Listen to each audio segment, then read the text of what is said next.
अस्सलाम वालेकुम स्टूडेंट्स, कैसे हैं आप सब? खैरियत से हैं? उम्मीद करता हूं कि आपने तमाम प्रीवियस लेक्चर्स जो हैं वो सुन लिए होंगे और अगर कोई प्रॉब्लम था तो आपने मुझसे शेयर कर लिया होगा। आज का जो लेक्चर है इसमें हम बात करेंगे डेंसिटी की और देखेंगे कि लिक्विड की डेंसिटी जो है वो किस तरह से गैसेस जो हमारा मटेरियल है उसकी डेंसिटी से डिफर करती है और इसके साथ साथ ये भी देखेंगे कि किन फैक्टर्स पे ये डिपेंड करती है। तो जी स्टूडेंट, जैसे कि मैंने आपसे कहा डेंसिटी की हमने बात करनी है। सबसे पहले हम डेंसिटी को डिफाइन कर लेते हैं कि डेंसिटी का मतलब क्या होता है। देखिए, जहां तक बात है डेंसिटी की, तो हम कहते हैं कि डेंसिटी से मुराद है mass per unit volume is called density। लिख लेते हैं यहां पे mass per unit volume is called density।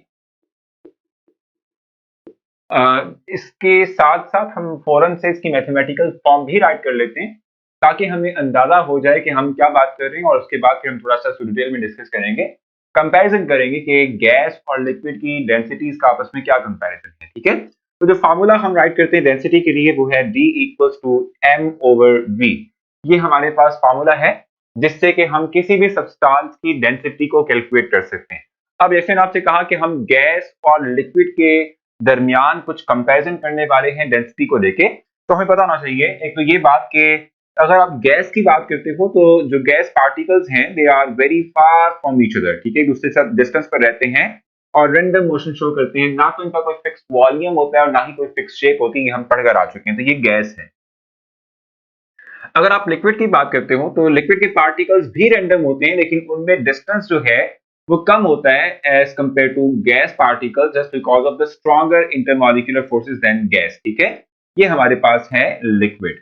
अब आप गौर करें, हम ये बात कहते हैं कि mass per unit volume, mass per unit volume. ठीक है, अब अगर हमारे पास let's suppose per unit volume जो हमने सेट किया हुआ है, लेट्स सपोज वो अगर इतना है और यहां भी मैं इतना ही अगर वॉल्यूम लेट्स सपोज जो है वो चूज कर लेता हूं इसके अराउंड, यानी कि हम समझ लेते हैं कि ये इक्वल वॉल्यूम है। ठीक है, तो अब देख रहे हैं कि यहाँ पर एक पर यूनिट वॉल्यूम के अंदर नंबर ऑफ पार्टिकल्स कम है, मैस भी कम होगा, जाहिर सी बात है। ठीक है, और इसके साथ साथ अगर आप इसको देखें तो इसमें एक यूनिट वॉल्यूम जो है इसमें नंबर ऑफ पार्टिकल्स ज्यादा है क्योंकि पार्टिकल्स करीब करीब होते हैं तो मैस कितना होगा। ठीक है, तो आप ये बात समझ रहे हैं कि चूंकि गैस पार्टिकल्स जो है उनके अंदर जो गैस जो है उसके अंदर पार्टिकल्स के दौरान डिस्टेंस काफी ज्यादा होता है।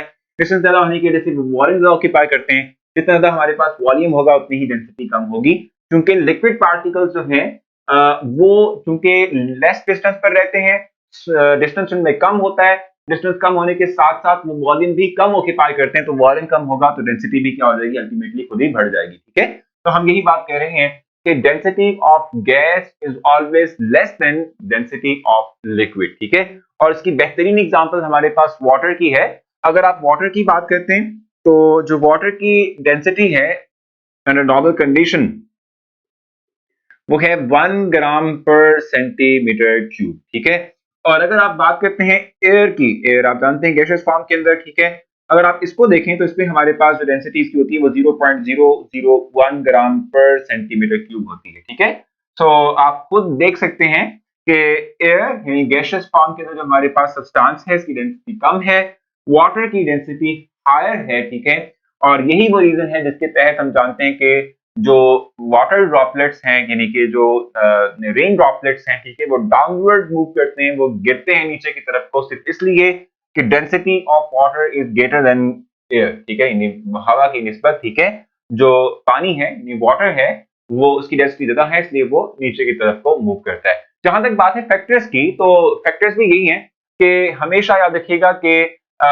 किसी भी सब्सटेंस की अगर आप बात करते हैं तो जो डेंसिटी है it always depends upon the volume. ठीक है, occupied by a specific mass of substance. ठीक है, इसके साथ साथ हम ये भी देखते हैं कि पार्टिकल्स के दरमियान डिस्टेंस कितना है और इंटरमॉलिक्यूलर फोर्सेस कितनी स्ट्रांग है। तो चूंकि लिक्विड में पार्टिकल्स का डिस्टेंस कम होता है और इंटरमॉलिक्यूलर फोर्सेस स्ट्रांग होती हैं एज कंपेयर टू गैस, इसलिए इसकी डेंसिटी ज्यादा होती है, इसकी डेंसिटी कम होगी। तो ये हमारे पास डेंसिटी का कंपैरिजन था। उम्मीद है कि आपने कुछ सीखा होगा। अगर कोई कंफ्यूजन रह गई हुई तो मोस्ट वेलकम, आप मुझसे पूछ सकते हैं। तो ख्याल रखें, मुलाकात होती है नेक्स्ट लेक्चर में, तब तक के लिए अल्लाह हाफ़िज़।